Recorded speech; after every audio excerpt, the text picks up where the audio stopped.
Welcome to the ATP Podcast. You're with your hosts, Matt and Steve. How you doing, Matt? Pretty bloody good. And what's the name of today's podcast? You're a bloody asshole. Thank you. We're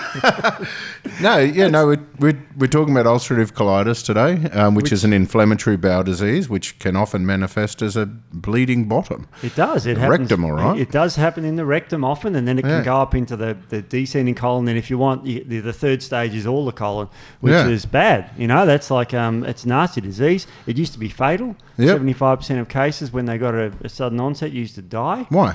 Oh, because they'd bleed to death. Oh. Because you couldn't stop it. Yeah, right. There was no. It's a massive hole too. Not your hole. Not your bleeding arsehole, but the ulceration itself. Oh. So if you're talking about the rectum and sigmoid colon, a descending colon, transverse colon, ascending colon.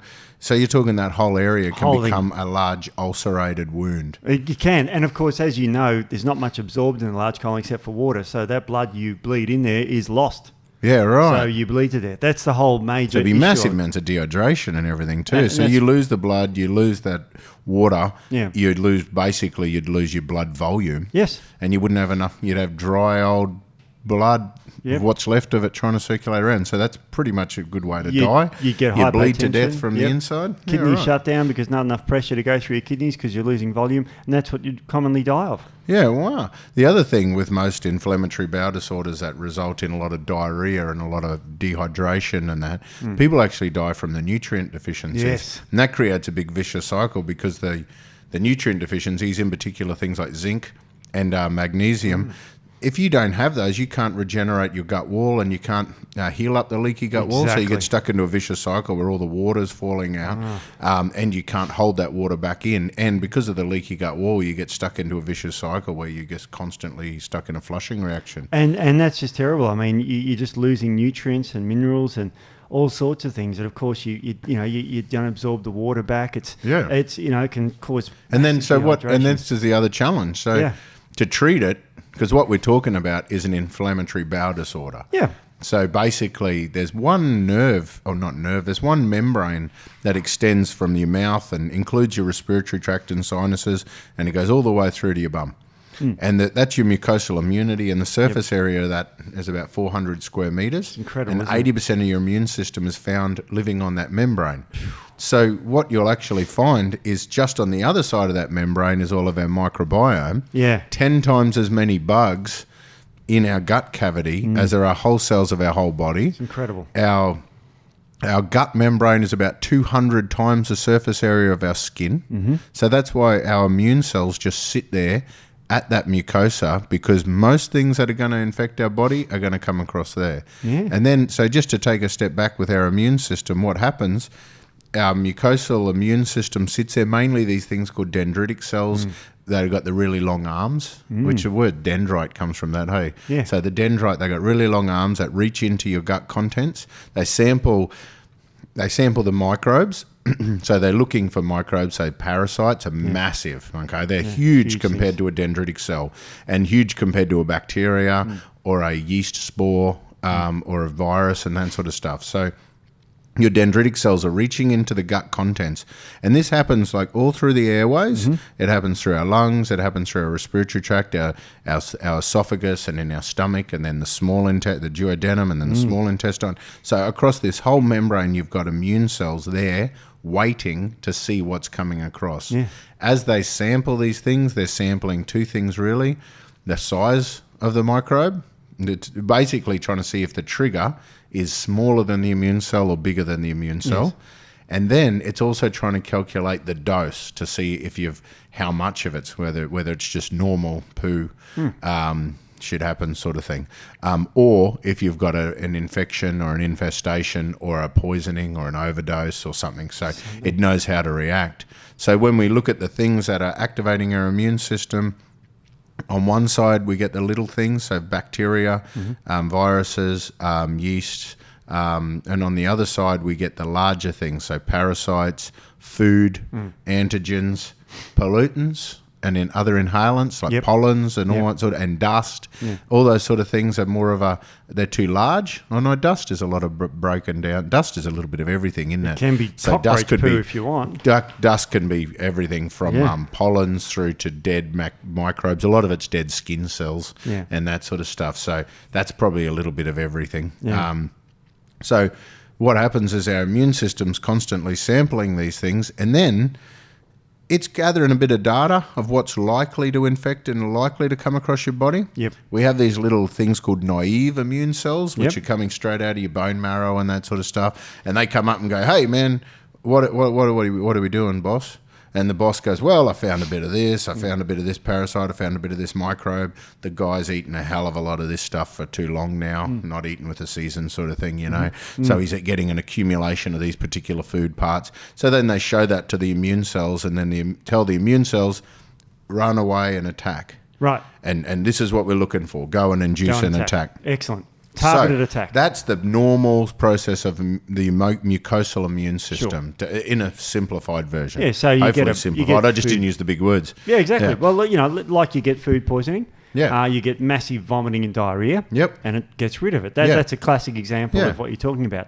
But what we're talking about here is sort of the same sort of thing, except when there's I don't know whether I should call it a mistake or an error in judgment, where the attack becomes overexposed and we get these things called autoimmune diseases. So ulcerative colitis is, and most inflammatory bowel disorders, are they all autoimmune? Autoimmune, yeah. So inflammatory bowel diseases are all autoimmune. IBS is different, hey? So when we talk about IBD is inflammatory bowel disorder, disease, and they are autoimmune diseases. They are. And then IBS is where you haven't got that yet. You haven't got any pathology. Yeah. You've got changes in chemicals, serotonins, but you haven't got like... It hasn't polarized. You haven't got you haven't got stuck to a particular pathway. Your body's all... So with IBS, what happens is when you get exposure to the small stuff, the microbes, you manifest symptoms like food poisoning. Yes. But when you get exposure to the large stuff, like a parasites or a food, you manifest allergic flushing sort of reaction. So with IBS, your immune system hasn't picked a side yet or hasn't created a memory to attack a specific tissue. It just reacts and overreacts to everything. Absolutely it does. So if you decided to stick a camera up your rectum... Why would you do that, Steve?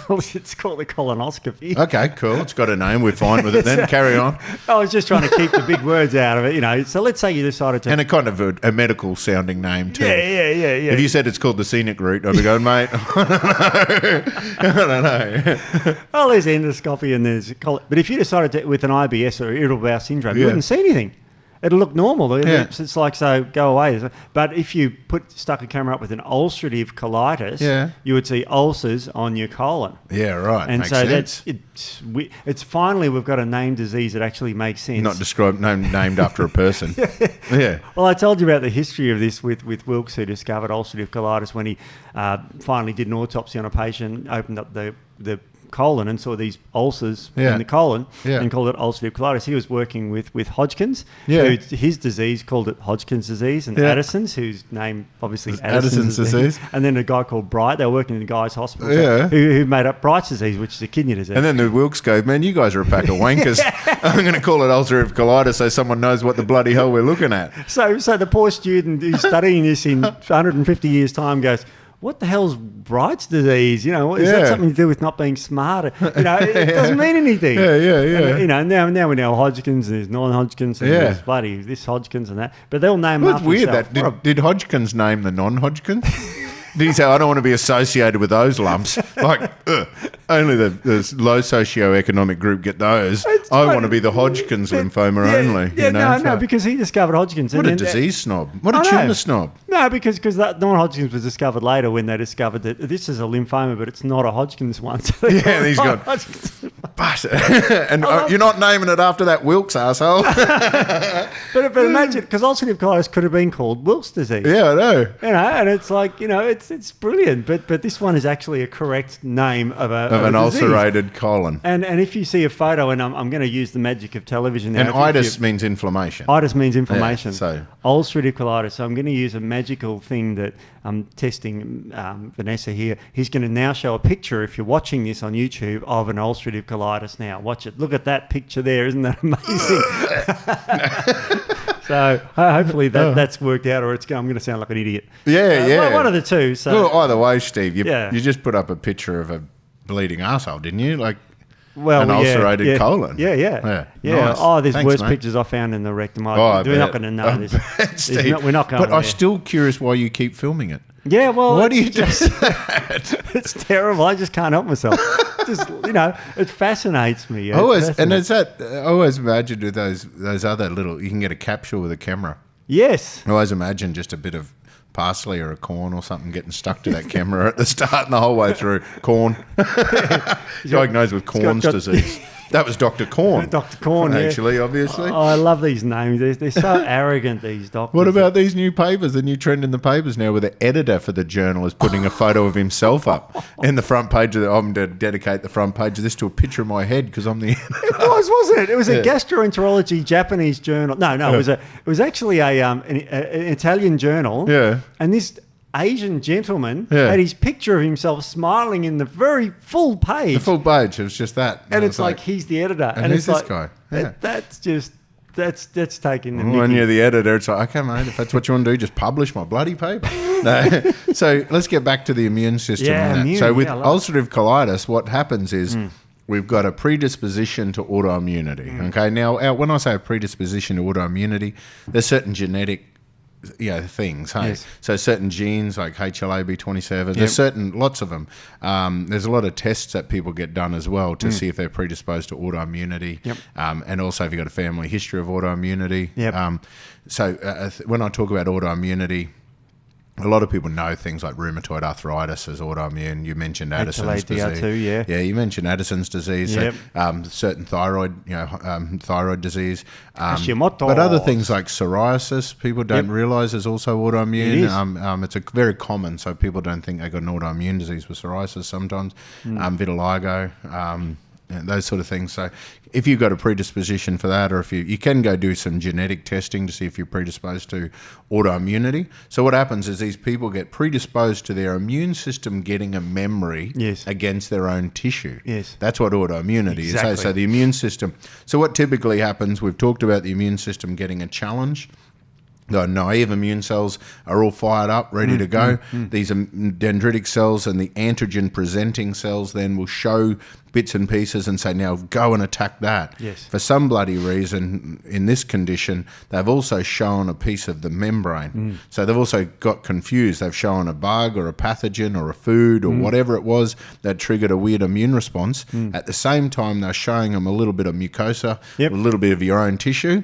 And then what happens is the immune system goes, right, if I see that bug or that food on that tissue, I'm eating the whole bloody thing. And what it does is it just engulfs and attacks it. And it doesn't engulf it. It does a chemical attack in ulcerative colitis. Yes, it does. Which is really interesting. It's very different to other inflammatory bowel disorders like Crohn's. Crohn's is an autoimmune disease where the cellular immunity will attack the tissue. It makes it really raw, but very inflamed and almost described like dry. It's like a dry heat.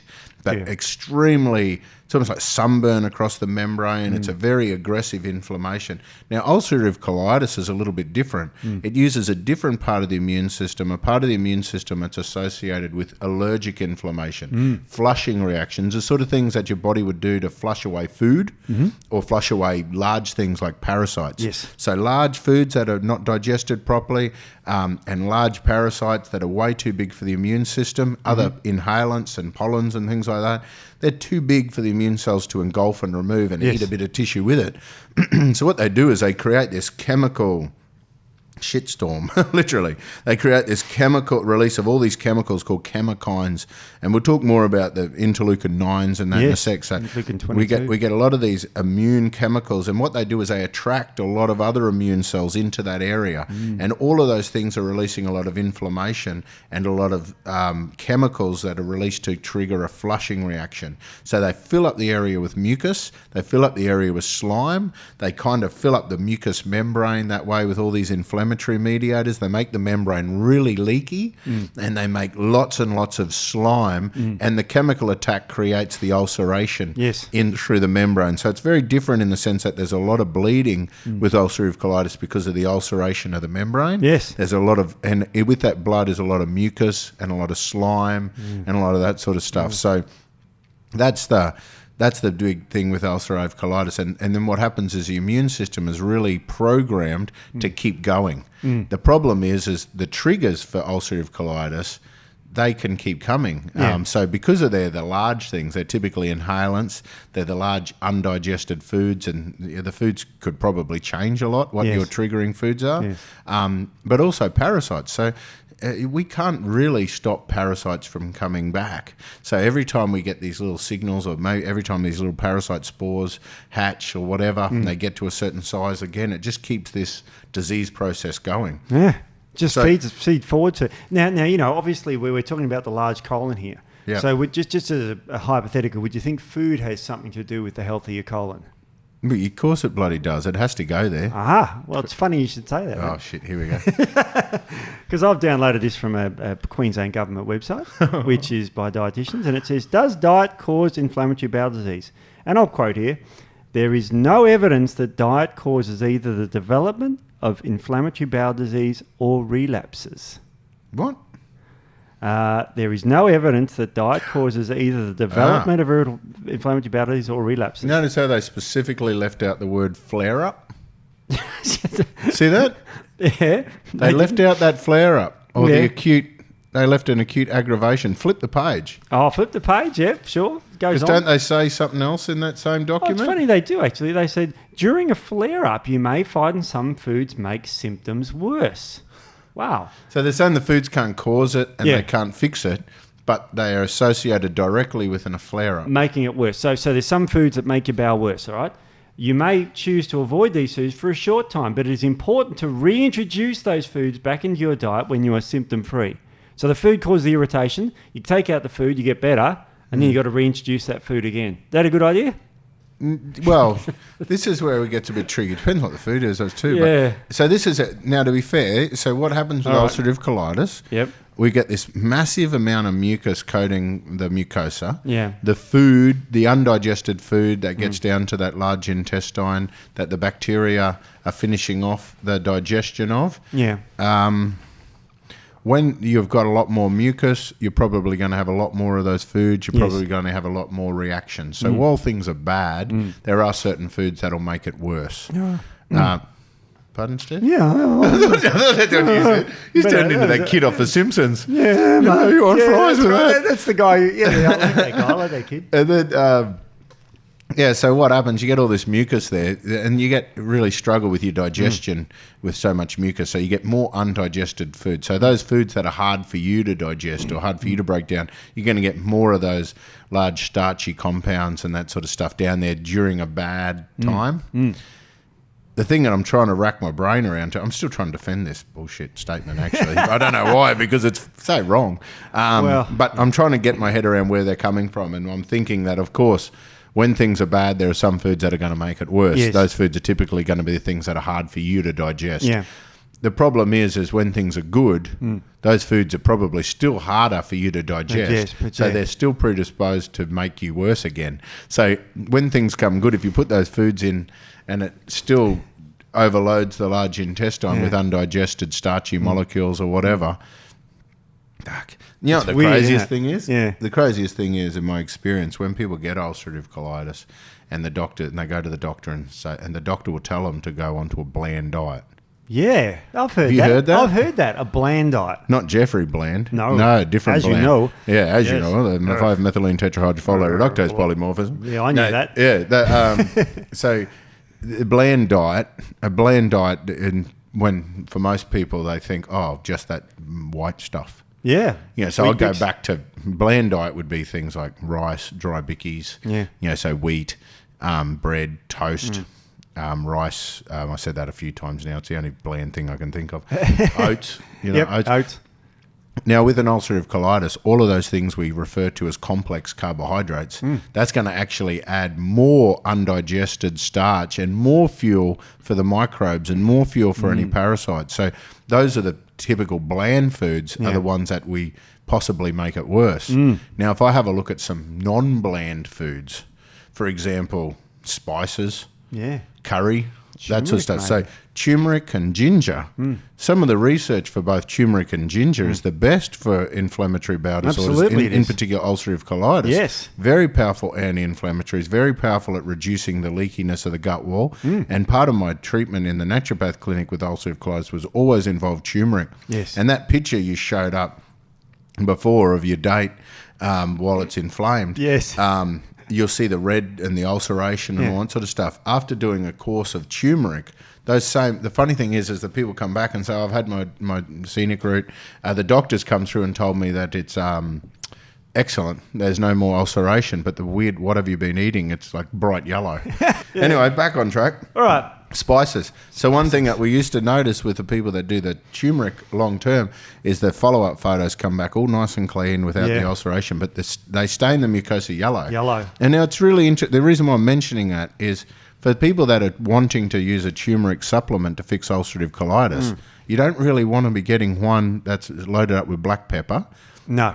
Because for two reasons. One, its claim to fame is it dodges this whole membrane and gets into your body. I know. We need it coating a membrane. For turmeric to fix ulcerative colitis, it needs to be in the membrane. Correct. Plus, the way black pepper increases turmeric's absorption to dodge the mucosa is by creating a leaky gut wall, aggravating these tight junction proteins, the same as ulcerative colitis, and inhibiting a form of detoxification called glucuronidation that's associated with phase 2 pathways to reduce your allergic and inflammatory response to pollutants. So don't do black pepper with turmeric because it's actually going to stop the turmeric from working on your ulcerative colitis. You'd be better off just getting cheap and nasty turmeric and just eating lots of it to get a nice coating all through your gut. And in fact, the Ayurvedic way of doing it was to boil that turmeric either into ghee or into buffalo milk or something like that to coat and hold it onto the mucosa longer to get a more powerful anti-inflammatory effect. It's great stuff. Now turmeric is good. There's a randomised double-blind placebo crossover trial showing a couple of grams of turmeric a day improves the remission rate from 20% if you're on sulfasalazine, which is a classic drug that releases aspirin in your colon. I'll keep it simple. This drug gets through and goes aspirin in your colon. Is that right? That's how it works, I didn't even know that. Oh, it releases alpha-salicylic acid if you want the techo thing. And sulfasalazine's a pretty common drug. It's been around. I was on it when I had my AS a billion years ago, so I was 25 then, so it's 25 years old at least. Quite a long one. So that's how it works. It just causes massive anti-inflammatory response in the colon. But what's the side effect of aspirin? Bad. This salicylic acid, isn't it? Yeah, gut ulceration? Yep, gut ulceration. It also destroys your folate levels. It causes infertility in men. All sorts of things. And, it was a bonus promoted once. Isn't it bleeding? Like bleeding mucosa? It stops the old, because most of the prostaglandin inhibition usually gets your small intestines. And the large one, it actually has a beneficial effect on this. It's like having an enema of aspirin. Yeah, right. Basically, except you swallow a tablet and it just releases it in there. It's a pretty common drug. Knocks out. It's got side effects. Yeah. But and just for others, before we move on, sorry, for other people out there, you can go onto our webpage and you can type in salicylate. It'll list off a lot of foods that are also high in salicylate. So some people that are curious if they're going to react badly to aspirins, and then in this case sulfasalazine, have a look at the other list of aspirin-like compounds that you currently might be eating and using, and seeing if you're likely to be reacting. And salicylate sensitivity is a really common thing. Very much where you get, like when you have that citrus and orange and you get that burning around the mouth. So have a look at the symptoms of salicylate sensitivity. But what about I don't know if you know this, I'm just springing on you now, but the glycine, supplementing with extra glycine, glycination is the process that our body uses to eliminate the extra salicylates and deactivate them in the bowel. Yeah. Would glycine reduce some of the side effects, do you think, of absolutely. aspirin and sulfasalazine? Just aid that? Because what happens with salicylate, it's not an allergy, it's an intolerance. So say we've got a threshold for symptoms that sits right about here where my hand is now for the people listening on the podcast. Yeah. And if our levels build up, normally we hover nowhere near that threshold of symptoms, but if our levels build up because we can't clear it away, then all of a sudden every time we're exposed to salicylate, we have a reaction. That's an intolerance. So you avoid it for a period of time or aid your body's clearance of it, and your levels of salicylate in your body go right away from that threshold of symptoms, and all of a sudden you're not allergic or manifesting allergic reactions to these things anymore. Yeah, absolutely. It's a great point that glycine is a good one to add in there. It's quite cheap. It's quite easy to get hold of. It's typical amino acid, of course. But the other, sorry, I keep interrupting you, but the only reason why I mention it again is because herbs are really high in salicylates. They are. So some people, we go through and go, yeah, man, I want to use turmeric's fantastic. Frankincense, myrrh, ganoderma, we talk about all that, but they're all relatively high in salicylates. So if someone's been taking aspirins or sulfasalazines, they've also been eating a lot more of these high salicylate foods, whether intentionally, like honey, herbal teas. A lot of these other things could be massive amounts of salicylates coming through, and then all of a sudden they have the herbs, or they've had the herbs in the past and go, I react badly to herbs.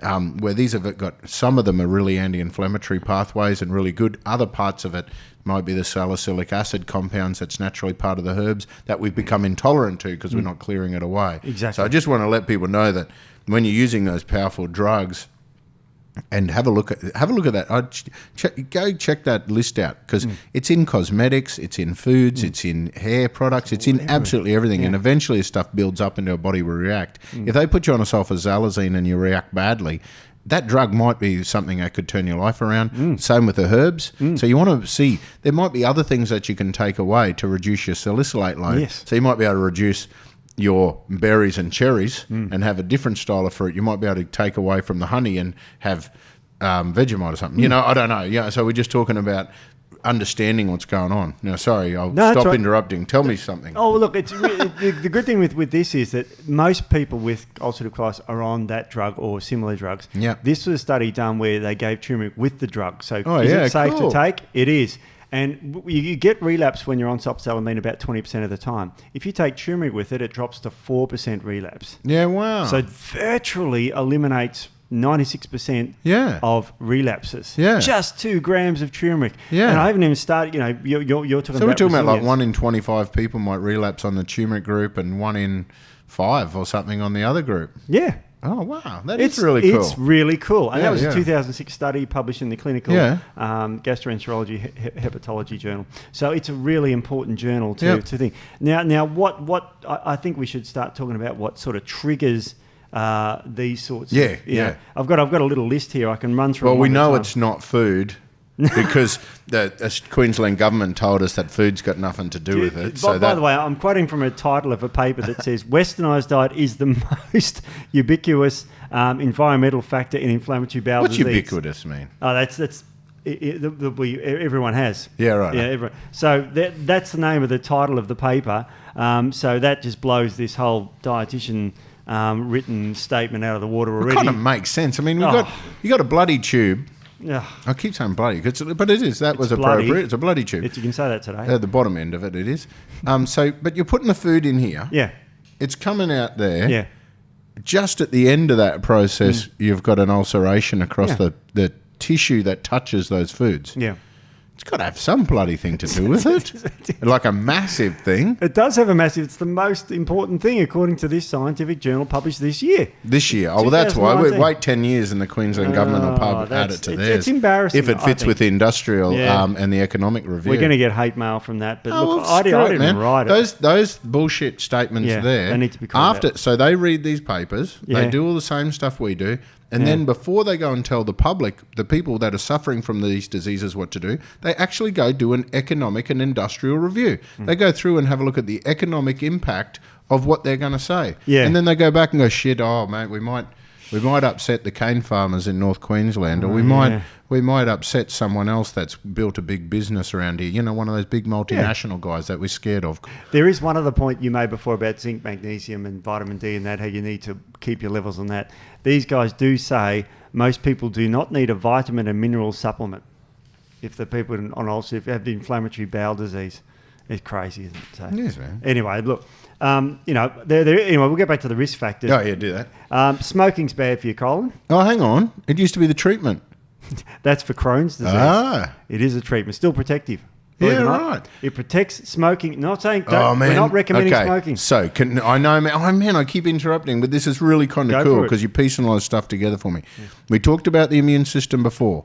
One side flushes away allergies with mucus. It creates inflammation of mucus in response to airway irritation, and it does that in the colon. Yes. In ulcerative colitis, that is stuck. That's polarized. Yeah. They have too much of that. They've already got too much mucus. So the irritation of the airways from the smoking increases the amount of mucus, and in ulcerative colitis, that will increase the amount of chemotaxis, I think it's called, where all the immune cells rush into the membrane and create more. So that's why they're already stuck that way. It'll make it worse. Yes. But Crohn's disease is the exact opposite. So Crohn's disease is where they got lack of mucus. They got hot, dry, raw, inflamed membranes. The irritation in the airways increases mucus production. And then because we talk about it like a seesaw. So for these on YouTube, you're watching me fly like a bird. But for the people on podcast, you can imagine how graceful and beautiful that would be. But what happens is the stimulation of the mucosal inflammation in regards to slime and phlegm reduces the mucosal inflammation in Crohn's, but will aggravate the slime and ulcerative colitis. Amazing, isn't it? It makes sense. It makes sense, and this I'm like a flock of birds then. You know, absolutely incredible. I mean, Thank you, Steve. There's a few other things that are protective. Drinking tea or coffee is protective Really? for both ulcerative colitis and Crohn's disease. Handy. So, good news there. So coffee enema? Yeah, if you want. If you want. I prefer the taste of it personally. Or you could just drink it. I don't like the taste of it, so I guess I'm stuck with the enema. Yeah, you go for the enema, mate. Geez. Well, coffee enemas... Put it up with your camera. Where I studied, back in 1847 when I didn't have trouble, the coffee enemas were quite common. I know. And we gave a few. And I keep asking, people keep asking, I never did it. You know, I actually turned up to a colonic... I turned up to a colonic hydration, irrigation, or whatever they called it, place once. Yeah. I fully chickened out, The chick was so hot. and seriously. And she's like, okay, so we're going to do it. And I'm just like, I don't do it. And she's going, have you ever? No, never done, no. And they're like, we'll try it. I was like, oh, no. And I just, I couldn't do it, I bet it done in college. I passed the test for that. I don't know what I'd rather, like a really hot chick or a old blokey doctor. Just not John. He'd be there with the popcorn. No, I'm not a doctor. I'm just observing. Anyway, so what are we talking about there? Well, what are you getting all hot and flushed, Steve? I was just talking about coffee and tea being protective. Here's a classic risk factor, which I always found funny. There was a study published in this pile of papers that showed that you can measure how bad ulcerative colitis is by the vitamin D status. If it's really low, the ulcerative colitis is usually bad. So are they saying that we use vitamin D status as a marker because you're pooping out your sunlight with the greens? Yeah, vitamin D is made from the sun, but the lower vitamin D goes, the more the immune system goes haywire. Yeah. But are they saying that vitamin D deficiency is associated with ulcerative colitis, or they say we use vitamin D as a marker to see how bad you've... Basically, do they test your vitamin D, see it's low, and then recommend you take some? Well, they Or do they just say, geez, your vitamin D's low, you're in for some trouble today? They correlated them both, and there's another paper with causation, but basically correlation means that the lower the vitamin D, the worse the ulcerative colitis is. And so they said you could use that as a marker to see how bad the ulcerative colitis is. I'm thinking, just maybe go get some bloody vitamin D. And of course, they've done that. Intervention trials have shown it. But it's a risk factor for both inflammatory bowel disease, Crohn's, and ulcerative colitis. I'll give you a protective one. So you got smoking, because I keep interrupting, so we better review. So smoking, bad. Vitamin D, bad or good if you take it, yeah. But a good marker to let you know when you're going to have a bad day. Coffee and tea. Coffee and tea are good for it. Yeah. Another thing that's good for it is breastfeeding. That's fantastic. Yeah. So we can recommend breastfeeding to you if you've got... Brilliant. I know I was only a kid, but I mean, I was just thinking of a possible... No, as you're an adult, it could be useful too. I think it's a fantastic idea. I didn't write the paper. So far I can have coffee and tea. Yeah. I just got to cut out the smoking, but I can sleep like a baby. If you can put the right Wake kind up of with milk. a boob in my mouth. And probably poop in my pants in this instance. Bloody stools. Well, let's get to a bad thing is an NSAID, which is a non-steroidal anti-inflammatory. So all the arthritic drugs are bad for ulcerative colitis and Crohn's. They're bad for your guts anyway. Yep. They're really bad. They inhibit the prostaglandins, and the prostacycline's real bad. It's interesting because ulcerative colitis is really linked in with a lot of autoimmune conditions, such as rheumatoid arthritis and MS and everything, that those are typically prescribed for. Very much so. You may end up with a different autoimmune and then leading into ulcerative colitis because of the treatment. Yeah. That'll screw the stats. It does, because NSAIDs cause leaky gut, which is part of the pathology of ulcerative colitis. I keep thinking you're saying insects. So you're saying NSAIDs, non-steroidal anti-inflammatory NSAIDs things that you read. That's it. So we're talking about Indocin, Oridis, Feldene, Mefloquine. And they're the COX-2 inhibitors. COX-2. Yeah. COX-1 is a good one. Yeah. And it creates... What do you smile at me for? I thought you mispronounced it. No, COX-2... You're just imagining things. So COX-2 is a highly inducible inflammation associated with immune and injuries and that. COX-1 is a lubricating slime that protects your mucosa, protects your arteries, protects your kidneys. So that's why those things have the side effects of drying out your gut wall, drying out your artery, drying out your kidneys, because they reduce the lubricating COX-1. And the COX-2 inhibitors, the specific one, like Celebrex and Mobic, they actually cause other damaging things to your blood vessels and can cause vascular disease, heart disease. Thumbs up for that. Nothing's good. By the way, oral contraceptives, bad for both. Is that right? Really bad. And it's simply because oral hormones are a bad idea for your health. Okay? Injectable skin, you could argue there's a benefit to progesterone topical, estrogen. And is it because of the microbiome and liver, or? And because estrogen is very pro-inflammatory in the gut. Yeah, wow. And it's not absorbed, so it goes through. And it has a big link with asthma too, doesn't it? Very much so. Yeah. Yeah. Wow, so oral hormones, they'll go through and directly interact with the mucosa. And I know they have effects on bronchial constrictions. They definitely have an effect on histamine release. Estrogen in particular is really highly induces mast cell degranulation. So you get lots of histamine bubbles thrown out from your immune cells. But then the microbiome does whatever the hell that depends whether you've got a estrobolome, testrabolome, candidarolome, candida overgrowth. No, and then, it's a bad one. It's a really quite bad. What else? Any foods in particular, or just it could be different for everyone? Yeah, dairy's really bad. There was a paper here showing evaluation of dairy allergy among ulcerative colitis patients, and there's quite huge, particularly casein. So you're talking cow dairy? Cow dairy, yeah. Because human dairy sounds fantastic. Well, it's very good for you. I licked my lips then. Edit that out. That was a Freudian slip. Freudian slip. Don't edit that. Casein's bad too, so if you're going to have your Wheat Bix and milk for breakfast, you're screwed. But breast milk. Oh, breast milk's fine. I'm a bit sidetracked here now. Yeah, I know. We can't get breast milk on my cereal. So it's a good one there too. Another thing is if you remove your appendix, it's a risk factor too for ulcerative colitis. Right? Yeah. So our appendix, people don't know. There's a lot of theories about that, but one of the interesting thing I read, they looked at it as a little nursery for our microbiome, for our large intestine, and it's our microbiome to a certain degree, and the short chain fatty acids that they're making in response to our fibre is going to determine our immune profile and the health of our mucosa in the gut wall. To rebuild your gut wall, to rebuild your mucosa, it'd be madness to think that we need to absorb nutrients past that mucosa to put into your bloodstream, float around your body, to ask for them to come back. Most of the nutrients that go to your mucosa are coming direct from your food, microbiome, into the mucosa so it can heal. So your microbiome is extremely important. And making sure you don't have too many, because remember, this is autoimmune and highly inflammatory. If you have too many bugs while you've got a leaky gut wall, then there's no such thing as low dose. Your body thinks you're constantly infected by stuff because you're getting too much exposure to these microbes. So then your immune cells have to fire up and attack them all the time. They do. Funny, there's a great paper released called Inflammatory Bowel Disease, and it was published this year again, or 2018. This one, no, this year in Nature, Spring of Nature. It was published in the journal Current Treatment Options in Gastroenterology.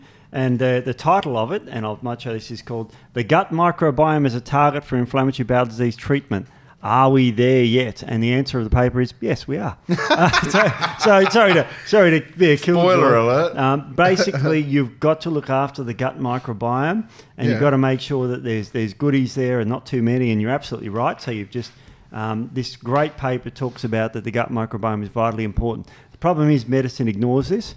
Yeah. And I know this because I've talked to a lot of doctors related to one, and he says no, they just commensal bacteria that are there, and this is a massive area because often they're prescribed antibiotics. Yeah. Yep.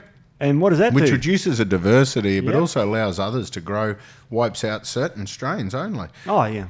With the natural treatments, you got to think strategy. You got to really think of the strategy. And you got to imagine what this mucosa looks like. That's why I keep trying to create this imagery about the slime and the ulceration. The challenge with treating stuff is things get stuck in the poop and in the mucus and they don't get to the membrane. Yeah. So when you look at creating a blend of herbs, for example, think of things like turmeric and another one, berberine. They stain anything they touch bright yellow. They will do that to your gut wall as well. And they taste, berberine is horrible. It tastes just like bile. But they're bright yellow and they stick to the membranes like you would not believe. But they can really struggle to get through that mucus. So what you use is frankincense and myrrh. Frankincense and myrrh, they're famous from burning in gatherings, for religious ceremonies or whatever. Yeah, I remember. Yeah, that's what frankincense sounds like. Yeah, that's it's a ching, ching, ching, ching. You look like a stinky grub. Ching, ching, ching, ching at you. They're the sort of things, So, but the reason why they burn it is because it can get up into the cracks, it can get into the wood, it can get into the clothing, and it has an antimicrobial sort of effect. Very much so when you take frankincense and myrrh, they break up the mucus, they break up the biofilm, and they break up the shell that's in the way of getting to the mucosa to allow things like turmeric, berberine, resveratrols, all these other nice nutrients to get into the mucosa and have the anti-inflammatory, immune modulating effect. So just got to imagine what's happening in the guts. And as people get a flare-up, it's really hard to break through that. What are you smiling at this time? No, I'm just talking about it. Just thinking it's true. Every time I talk about bums, you giggle. Like then I can't help myself. I just don't know. You're so immature, Steve. I'm 50. You need an adult like me. I'm now 50. I should have grown out of Let me be that. an example of an adult. Yeah. So Ganoderma, turmeric, frankincense, myrrh, berberine, other things like resveratrol. Another thing that's really handy are bioflavonoids, quercetin, rutin, luteolin. Look at you. You did so well not to smile. When I said rutin, when you thinking said about rutin near your bum. Because rutin's good for your bowels. I was trying to say R-U-T-I-N. Oh, yeah, that's how you spell rutin. R-U-T-I-N. People who don't know what rutin is, they're thinking we're just talking about rooting. Why are you making that? Why you shake your body when you said that then? That's real. I just got a little insight into what it's like. He made eye contact and shook his body when he said rutin. I'm just trying to keep it all. No, don't do that anymore. I'll put the voice on. Does that help? No, that just makes it next level. Now, got the red pen for the voice. No, we're getting complaints about the voice. Well, can I? You're not turning any chairs with that voice. No, not at all. It's funny. You talk about Ganoderma, the mushrooms. And that what happens is to experiment on all these things. You can't just give people ulcerative colitis. So you can give a rat dextrin sodium sulfate, which gives the rat ulcerative colitis. Right. So it's a great model to test all this stuff on. And they test drugs and everything on it. It's a fantastic way to give a rat ulcerative colitis. But the best way to treat it is with mushrooms. Yeah, right. Because in one study done very recently, it found that they actually caused alleviated colitis. Yeah, right. This actually alleviated Ganoderma. So your reishi Ganoderma mushroom. Yeah. So now we're talking about. And it's bloody nice as a stock, I told you, I buy my just pure reishi powder, and we use that instead of beef stock. So if there's any vegans out there looking for a meaty flavoured stock, not meaty flavour, I don't know what umami. We're looking for that good umami action. That's bloody brilliant for it. Yeah. And what's really cool about it, Steve, is that most of the research on Ganoderma all goes back to the same thing. It has an ability to influence the cytokines, which are the chemical messengers. Yeah. So what it does is where you got these immune cells going, man, smash that autoimmune disease over there like it's an asthma, or smash that with mucus, and on the other side it's saying smash that with high-grade inflammation, all because of these chemical messages. Ganoderma interacts with the dendritic cells, the antigen-presenting cells, and changes the way that the immune system to stop it from polarizing, to say, no, we need more of a balanced approach. It's a beautiful supplement to take. And, we've talked a lot about resilience here. And, I mean, we talked about gut right to get your gut right. But resilience has that's the one that you want. Turmeric, Boswellia. Has Alma in it. And it's a very powerful anti-inflammatory. Exactly. So, and it all does it by getting into that mucosa. Yeah. Like I said, the combination of frankincense and myrrh to break up that surface tension to allow the other turmerics and Ganoderma to penetrate to the membrane. That's a really important part of it. And it's also got Chinese wormwood, which will eradicate the parasites before they overgrow. So it's like a perfect little scenario for ulcerative colitis. And it's great because, we talk about gut right being good, and it'll be brilliant, of course, but we've had great reports from that. And the polyphenols and that sort of stuff, they're very powerful. Plus, I was talking about those bioflavonoids, and one of the claim to fame for those is they stabilize your immune cells, so the immune cells release less inflammatory triggers, and that's how they have their anti-inflammatory effect. But think of bioflavonoids are brilliant for any mucosal inflammation as well as sports injuries and that sort of stuff. And it's absolutely brilliant, and the research is boring this out. And so Ganoderma is a wonderful one. Of course, it hasn't got the side effects of any of the drugs too. There's some horrendous drugs out there now for and treating. Also oils. You got to really oils are good, and not just fish oils. Don't just go EPA DHA because they're designed to work in one particular fashion. Go for your big variety of plant oils because it's your microbiome and your mucosa that would pick and choose which way. Because your oils are more than just providing anti-inflammatory EPA DHA. They're also providing structural stuff for cellular integrity. They're also providing the other nutrients to regulate blood flow and control the constriction and dilation of blood vessels, which is a massively important part of ulcerative colitis. Absolutely. And the later drugs that are coming out now are the ones that regulate the cytokines. Yep. The JAK inhibitors, which is just another kinase. But that's funny, Janus kinase is what the full name is. Yeah. And they stop the release of interleukin 6 and those sort of things. Yeah. What is it?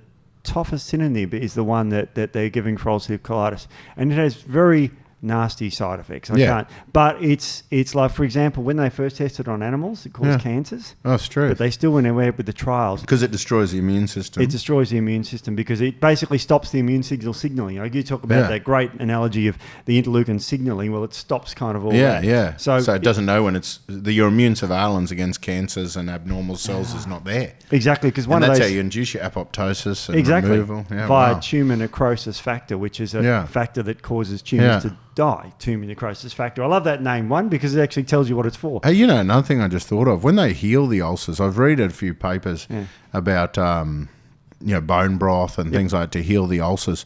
And when they actually look at the ulceration in the mucosa to see if something's healing, they actually measure the hydroxyproline accumulation within the wound. And then they say, okay, so we supplement with collagen. The collagen does things. Part of what it does is about 25 to 30% of the collagen molecule itself is a thing called hydroxyproline. And that hydroxyproline basically gets incorporated into the ulcer, and that's what does the mesh to heal it all over. Amazing, isn't it? And rebuilds the connective tissue. So when I was listening to all these collagen experts telling me about it, and I was researching bone broths and I was doing all that sort of stuff, I actually started wondering what vegans do in this situation. What do they do? Well, what the hell they basically eat proline and vitamin C, but man, shitty segue, Steve. What are you drinking? Essential amino? I didn't even know what you're bloody drinking. I was thinking, what do they do? I said, well, obviously they turn for the bottle. Yes. No, hydroxyproline. So we made a vegan-friendly hydroxyproline just so we can give the vegans what everyone gets from collagens and bone broth. Yeah. Now, that relates perfectly with ulcerative colitis because too much animal food is bad for your colon. Yeah. So you can load up the hydroxyproline, get the healing benefits that we'd normally get from collagen and that sort of stuff. The funny thing is, with collagen, the massive amounts of it's glycine. Yeah. So you get about 10 to 20% of the molecule's glycine. You're looking at 25% hydroxyproline. It's actually really good for ulcerative colitis, but if you're a vegan, you can't touch it. No. So you can just use the hydroxyproline and extra glycine, and you're good to go. Absolutely, and glycine is a powder you can get from there's vegan essential aminos. We've got the glutamine and everything as well, which helps to heal up that leaky gut wall. Increases IgA in the gut. Very good. So we're starting to get onto treatments a bit. So this paper talks about, going out in the sun, which is getting your vitamin D, or you can supplement with vitamin D. Yep. But leaves vegetables and fruit, fish and poultry are beneficial for the gut. Yeah, great. Soluble fibre from psyllium and pulses. Healthy oils, as you mentioned, although margarine is bad for your colon, so watch out for any of those with the ticks on it. Get away from the ticks. Yeah, geez. So, heart ticks we're referring to. Yeah, exactly. So, also, eat less of red meats and processed meats, sugary beverages, soft drink juices and sweet. But this is kind of telling you something you probably know, but margarine's on that list, fast foods, corn oil, these are all bad. Yeah. I mean, it's not, yes, they're bad for you, but they're bad for your colon as well. Yeah. And so don't get, there's nothing with your diet. It's a lot to do with your diet, unfortunately. Yeah. It's a little bit sad. It's a bit unfortunate that our government really is taking a back step to this and has not been up to date with the literature. I mean, it does. I mean, just common sense. Your colon, food. Yeah. It's not exactly rocket science. If you had something wrong with your ear and, maybe the food, don't know. But this is classically food.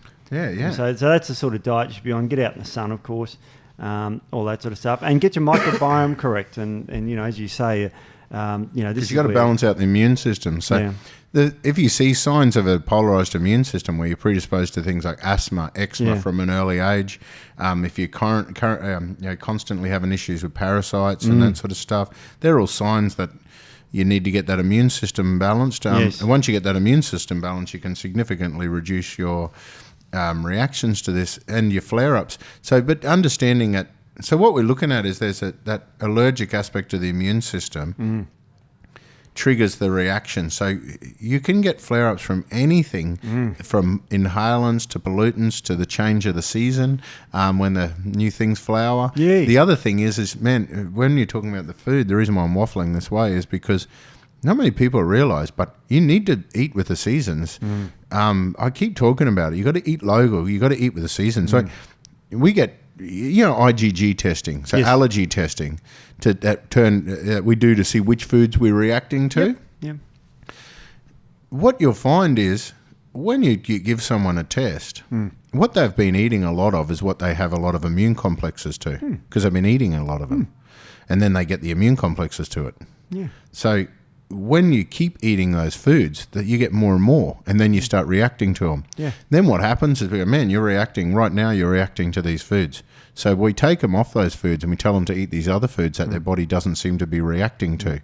Coincidentally, foods they haven't been eating usually. Yeah, of course. And then what happens is we do follow-up test. All the foods they've avoided, those immune complexes come down for sure. Yeah. But all the foods that they've been eating, all of a sudden they start gaining immune complexes. Yeah. This is not saying that allergy testing is bullshit or bogus or they're designed to make money, because people have forgotten we're not supposed to eat the same food every bloody day. That's right. Otherwise you acquire an allergen to it. Yes. You acquire... you start to overdose. You start to accumulate parts out of that food that's too much, and your body creates an immune reaction to say, don't eat that anymore. Yes. You've had enough. Exactly. And so you need to cycle those foods. So sometimes, and this is where I also agree with that statement come from the Queensland government, it's one thing to avoid the foods, but you don't have to avoid them forever. Forever, yeah.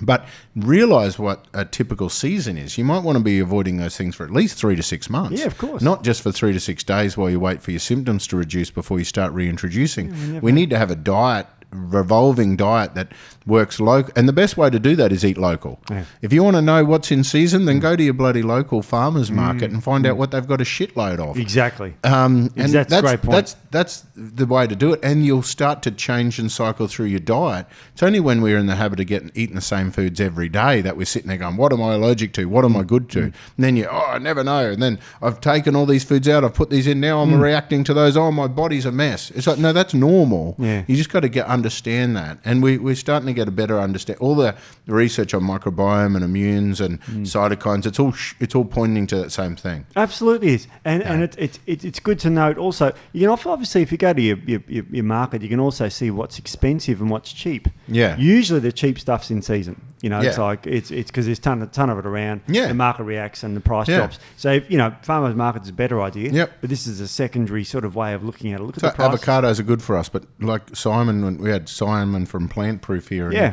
he was saying it's like you got to understand that you can go vegan, you can go these sort of ways, but if you're shipping avocados all over the world to get them to you all year round so you can have them every day, well, that's not good for you and it's not good for the environment. No. So you need to cycle through. Absolutely I'd true. never eat avocado if I had to pick them up. My kill, that's one thing I cannot bloody grow. Avocado. That's why I just eat the seeds now. I give it Yeah, up. Beck and I are struggling with tomatoes at the moment. We're winning, but slowly. Oh, mate, I tell you the key. What? Eat them and Eat just 'em? go and poop them somewhere else.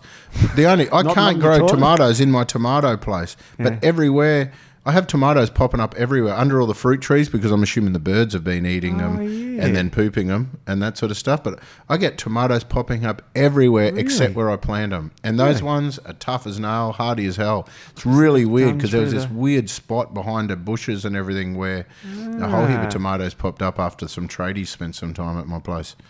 Oh, no. Oh, I think you told me about the trade. Yeah, but they're good. They're the ones I bring into the office and give to everyone.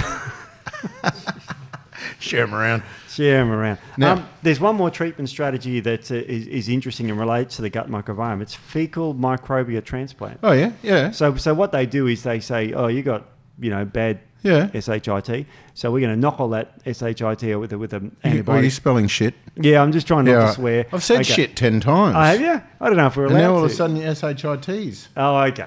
Well, you got bad shit. I think if we know you've got what fecal ulcerative- is. You could use fecal. I suppose That was the you've word. You've got dysbiotic fecal matter. Thank you. In your colon, and so what they're doing is Well, thank you, Steve. Yes, and then they're flushing all the bad stuff out, putting some good stuff in from a healthy volunteer, and that causes remission in ulcerative colitis. Which, all right, is How do they do it, though? Are they doing it orally or up to date? Up to date. I just had to give You a graphical. got a handful there, Steve. That was a horrendous motion. I got a handful. I'll just do it like this, mate. Did you lube it or anything? You just grabbed a handful and just stuck it there. I just have to give graphical representation. In large. This is not to scale. It's not to scale, Steve. Holy hell. It's more What like can I push in your that. stool? All right, well, I'll do it to scale then. That's- You put Oh, a little bit up no, that's like that, worse. and then you inject a little bit of syringe into the colon, just past the rectum. Rectum, all right. I'm never going out with you again. The colon's got. This is just. He's crying. Yeah. Oh, he's booked a consult with you. That's why he's shitting himself, literally. Yeah. So you just push it past the rectum, Stop just it. into the transverse colon there, and you give a little bit of fecal matter up there. So wait a minute. You've gone from the rectum into their transverse colon. Steve. Oh, not You're up past your transverse. elbow, Sorry. mate. You're up past your Descending elbow colon. there. Keep Yeah, going. you've got to go up and then a little bit off to the to the left there, and you're fine. And that Listen left, to you. it's like, it's It's better if they pull their knees up. yeah, exactly. You lie on your side and pull the knees up, and then you Straightens out go. the sigmoid colon. That's why, man, that was my funniest thing in the clinic. All these people used to come through with these children with poo problems. Oh, yeah. And you're saying, get them up, get their feet up on the chair. We designed a squat and all that sort of stuff. Otherwise, you've got this kink in your bowels you can't get through. Yeah, You've worked out a way. I've worked out a way. Good stuff, It's Steve. excellent. You lie them on the side, and The reason why I asked if I've they do seen that the orally procedure. or not, because there's a lot of data now, because that fecal transfer information is starting to get really good, and a lot of people are starting to get right into it. But it's not real practical when they got to go do it your way. No. So what some companies have looked at doing is encapsulating the fecal stuff, which they then take. Man, you would not want to burp, would you?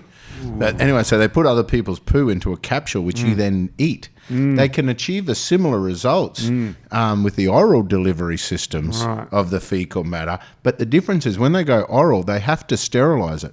They heat deactivate all the bugs. So they're killing the microbiome. right. Which shows that interactions to dead bugs has an interaction with this mucosal immunity. Dead bugs are just as powerful at inducing an anti-inflammatory response or an cellular immune response that reduces our allergic inflammation, because your body doesn't wait to see if they're alive or dead. This is why dust and the hygiene hypothesis is amazing. This is why when you read research on probiotics, and we're talking about modbiotics with gut right, people go, oh, but I read the probiotic research. 80% of that probiotic supplement they used is dead bacteria. That's fine. Fermented food, sauerkrauts and kimchis and bloody goat milk, kefir, all that sort of stuff. There's a lot of dead bugs in there. And so, again, this is all confirming that the dead bugs are great. Using products like Gut Right with polyphenols, most of the actions of polyphenols is killing off the bugs and having anti-inflammatory, antioxidant actions as well. Yeah. So dead bugs are good. Yes, exactly. And absolutely. It's an incredible research area where they decided to take fecal matter and transplant it to someone who's got... So it shows you the gut microbiome is pretty much it. You know where they come up with a lot of that? Apart from it makes sense. Yeah. The coprophagy from the rats. Oh, yeah. So in the initial trials in rats, they could induce a big change in a rat. But then what rats tend to do is they eat each other's poo. And then what happens is, so they could induce a metabolic change to make one rat group fat and another group skinny. But then they roam around, eat each other's poo and share the microbiome and share the combinations. And then they all end up back around the middle. So they're basically showing you can catch or you can eat other people's poo, Steve. Oh, well, can't wait to try that one, huh? No worries. I lined up a trial. I was hoping you'd say that. It's funny. Would you want it to be... Oh, would you want it to so then they've gone fecal transfer. I don't know. I mean, there's people like Mick Galley. He can eat anything. His physique is amazing. He's a brilliant athlete. His levels of inflammation through his body are like really normal and under control. Mate, if I could colonise what he's got in his gut into my gut, I could be... I'd Mr. want Southport. By next year. I'll tell you what. I've seen him. He does eat good sometimes, but not a lot, and he still looks like Superman. Yeah. I mean, seriously, he is. The tat. That's he's cool. got a tat, Superman. Yeah. Anyway, enough of that Mick Galley love. Yeah. Hey, Mick, if you're watching, we're missing you, mate. There you go. In America. Oh yeah. So this is fecal transplant, which works really well, but it shows you that something like Gut Right would be a great way to start. You don't have to swallow any poo. Yeah. And you don't have to receive any poo, and the methods that I described earlier, I won't go into I went again. to great efforts to make sure Gut Right tastes like you still are eating poo. Just so, we'll take your it's not too bad. 2-star reviews on the flavour, but look, it's much more flavoursome than this method, let me tell you. It's very flavoursome. Oh, that God. method, I've never tried it, Steve. So I'm glad you've got a point of reference for us. Oh, look, I had to pull up a study. It shows that it works. So you got a bit of corn in your teeth. Oh, yes, okay. All right, now enough of this bleeding enough arsehole of this stuff. So that's pretty much ulcerative colitis. Oh, that's awesome. So anyone out there, what I'd do is I'd hook into the resilience, I'd hook into the Gut Right, definitely look at those foods, but you're going to have to change all the time. Your food's going to have to constantly evolve and eat with the seasons and that sort of stuff. Berberine, lots of sunshine, lots of fresh air. Vitamin D. Try to reduce as much stress as possible. Yep. When you're in the healing phase, there's nothing heals better than hydroxyproline. That fits in with either the essential aminos or your whey collagen. Yep. All right, sweet. That was really cool. So we're going to write up a review, Steve. Well done. Absolutely brilliant. I know there's some great stuff out there. So hopefully this has been it is a pretty distressing disease. For a lot of bloody people. oath! It's awful. People have their colons removed. Yeah. It's quite dangerous, quite bad. One of my cousins, this was a big problem. My whole life growing up, I remember this was talking about my cousin with her health and the colostomy bags and bits and pieces. It's in my clinic. It was a major one. And that's weird too. The downside, not downsides, but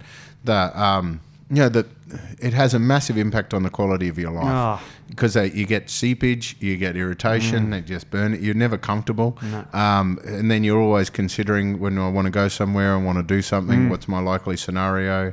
And then there's the confusion about the foods. You can never, with ulcerative colitis, you can never work out what foods are fine for you. No. You're constantly evolving your diet, and cycling is probably a better word. But people aren't typically doing the cycling.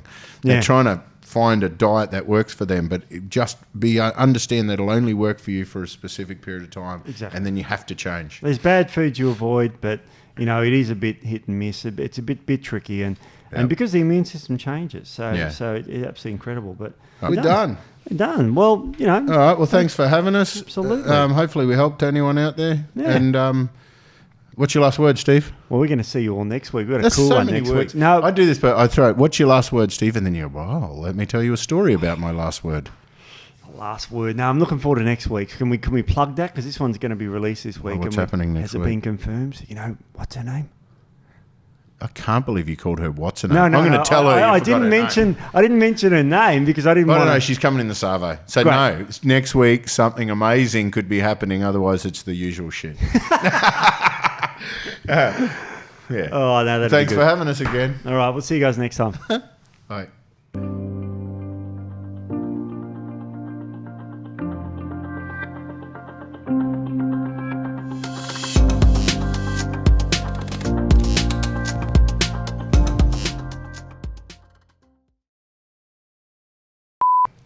Woo! All right, now how do we do this thing? So you've just done an intro. This is freaking me out today. It's like I've never done a fucking podcast. All right. Yeah. Look at the red pen. And obviously, no, it's running out of ink.